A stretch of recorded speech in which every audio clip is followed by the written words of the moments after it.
Thank you for sticking with us. We have just met two of the wonderful alumni of the Take Stock in Children program, Joe Sims and Nicole Brown.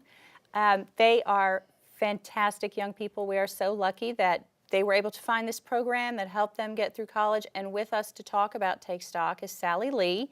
Now, Sally, you have been in charge of that program for how long now? 8 years. Oh, my goodness. Yeah. Thank you so much. Thank you for that commitment that you've made to the community and to our students, and to finding those students who need a little extra help and attention to kind of get them through and over the hump. That's wonderful. I appreciate the work that you have done in that for so long. It's definitely a program that I'm passionate about, and it's a joy to work in the program because I see the difference it can make in the lives of young people. And Joe and Nicole, as wonderful as they are not exceptions to the Take Stock children. They are the rule. They are outstanding examples of how many students now have been through the program? We've, well, almost 200 at Right. one way or another, Yeah. but they start in the 7th grade. And then we have 123 who are either in grades 7 through 12. We've had over 40 who've graduated from college, some with a 4-year degree and some with a 2-year degree. And what kind of professions have our alumni gone through? Interestingly, we have a number of students who have gone into the social services field. Really? And they say, we want to help others, which I think is a nice testament to the That's wonderful. success. We have one who is a doctor, and she's in her residency right now. We Great. have a young man at FSU who's planning to be a neurosurgeon. We have a young man who is in the astrophysics doctoral department, working on his doctorate. gosh. Yeah, many wonderful students doing great things. Wow, I feel like a slacker Quite now. a few nurses, too. That sense Again, of helping a and caring- giving exactly. back. That might be the greatest testament of all that the program has, of just think so. inspiring that in those who have benefited from someone else's generosity, choosing to give with their professional careers. And very often they say to us, we can't wait till the time when we can give back. Oh, that's wonderful. That must make it so It great makes for it you. feel good, yes. Well, so tell me some about how our students get involved in the program, because there is a selection process. That's right, and it happens in the spring when the students are in the 6th grade. So through our middle school counselors, they make the applications available to students who qualify for free or reduced lunch. So we are looking for students who financially would have a hard time going to college without this program. So they apply in the 6th grade, and if they qualify financially, then we look at their grades and we look at their attendance and their citizenship, and have a selection committee that finally decides which students who applied will be able to be accepted. I remember Joe Sims telling me once that when he got the letter in the mail at home, that he sort of thought it was a joke at first. Like, what do you mean that I can go to college? But the program is set up to pay for a whole 4 years at a 4 state years college, tuition, right? correct. And some of our students go on straight to a university or transfer to a university, and they just make up the difference in tuition, either through Bright Futures or Pell Grants or other scholarships. Yeah, often these are going to be students who are qualified for Bright Correct. Futures, so they can have a bright future. So how do you, as important as it is in selecting the right students, it is equally important to select the right mentors. It's a very important part of the Take Stock program. For many of our students, they're going to be the first one in their family to ever have the opportunity to go to college. Wow.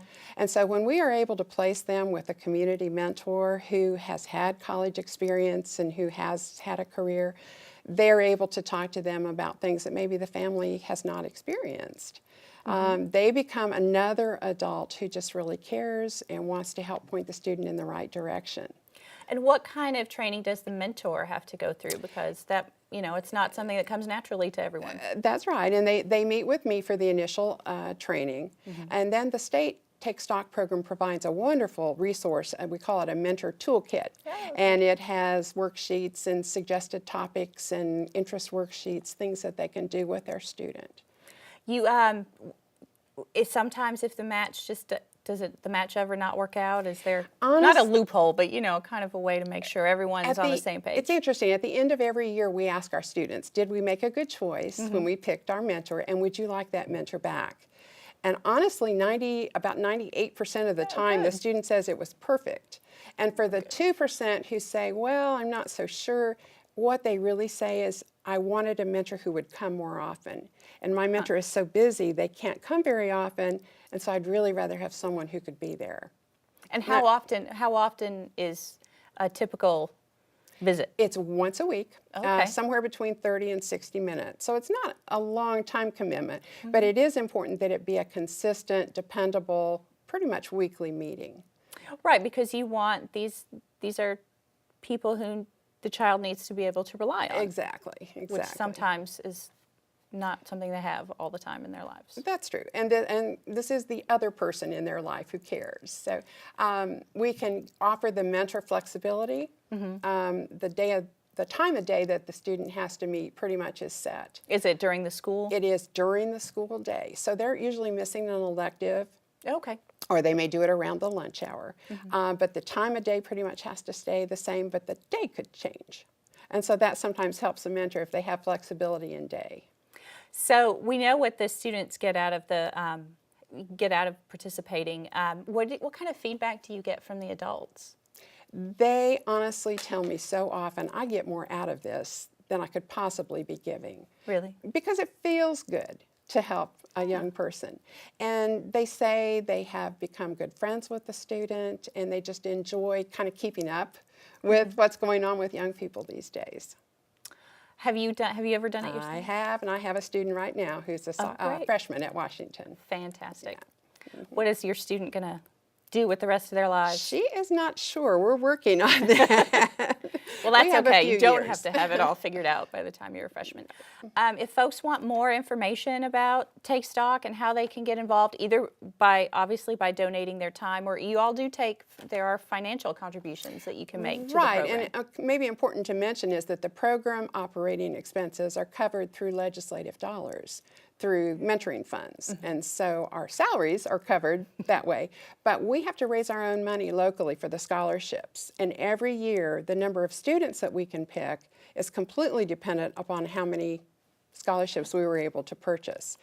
And we go ahead, we buy them through Florida Prepaid with matching dollars, which is a nice incentive to our donors. Yes, and where is there a website or at some other place we can go for more info? www, and then it's takestockinchildren.com.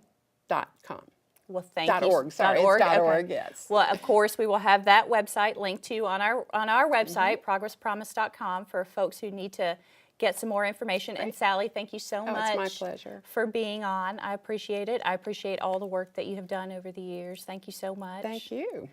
And that will take care of this part of our show for a minute. If you stick with us, we'll be right back.